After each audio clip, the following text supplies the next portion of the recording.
आप सुन रहे हैं खूनी किस्सा शैलेश के साथ।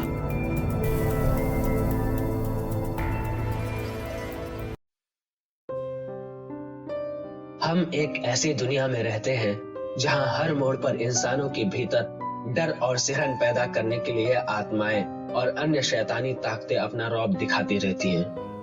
अब आप भले ही इस तथ्य पर यकीन न करें, लेकिन आपकी हर हरकत, हर कदम पर बुरी और अच्छी आत्माओं की नजर रहती है। यह आत्माएं आपको एक पल के लिए भी तन्हा नहीं छोड़ती।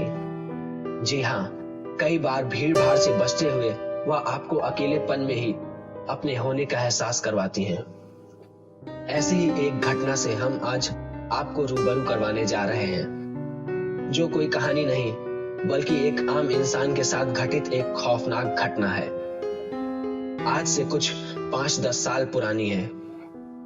अशोक नाम का एक व्यक्ति, जिसका गांव पूर्वी उत्तर प्रदेश के एक कस्बाई इलाके में था।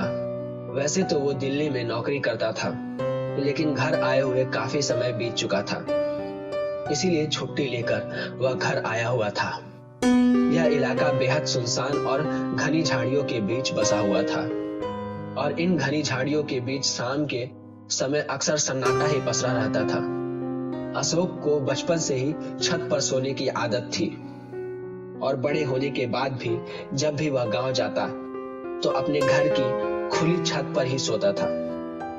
लेकिन एक रात छत पर सोना ही उसके लिए महंगा साबित हुआ, क्योंकि यह वो रात थी जब उसका सामना एक ऐसे साये से हुआ जो नुकसान पहुंचाने के उद्देश्य से उसके पास तो आया, लेकिन अशोक की सूझबूझ की वजह से वह उसका बाल भी बांका नहीं कर सका। रात के करीब 1 बज चुके थे कि अचानक किसी की आवाज ने अशोक की नींद खोल दी। वह अपनी चारपाई से उठकर छत की रेलिंग के पास जाकर आसपास देखने लगा। उसने अपने घर से थोड़ी ही दूर पर किसी साये को इधर उधर घूमते हुए देखा। छोटा सा कस्बाई इलाका था। उसे लगा शायद कोई अपने घर से बाहर आया होगा। वह वापस जाकर चारपाई पर लेट गया। उसे फिर कुछ आवाज सुनाई दी, लेकिन इस बार आवाज थोड़ी ज्यादा पास से आ रही थी। वह फिर उठा और छत से नीचे देखने लगा। उसे अपने घर के पास ही एक साया दिखाई दिया, लेकिन खौफनाक बात यह थी कि वह सिर्फ साया था, उसका शरीर ही नहीं था। इतने में उसे सीढ़ियों पर किसी के बहुत ही तेजी के साथ चढ़ने की आवाज सुनाई दी। 1 मिनट से भी कम समय में वह साया उसकी नजरों के सामने खड़ा था। उसकी शक्ल, हाथ पैर कुछ भी नहीं था। अगर कुछ था तो वह सिर्फ एक सफेद साया था जो धीरे धीरे अशोक की तरफ बढ़ता जा रहा था। कहते हैं बुराई को काटने के लिए अच्छाई का ही सहारा लिया जाता है। इसीलिए उस साये से खुद को बचाने के लिए उस समय अशोक ने कवच कीलक अग्रला मंत्र का जाप करना शुरू कर दिया।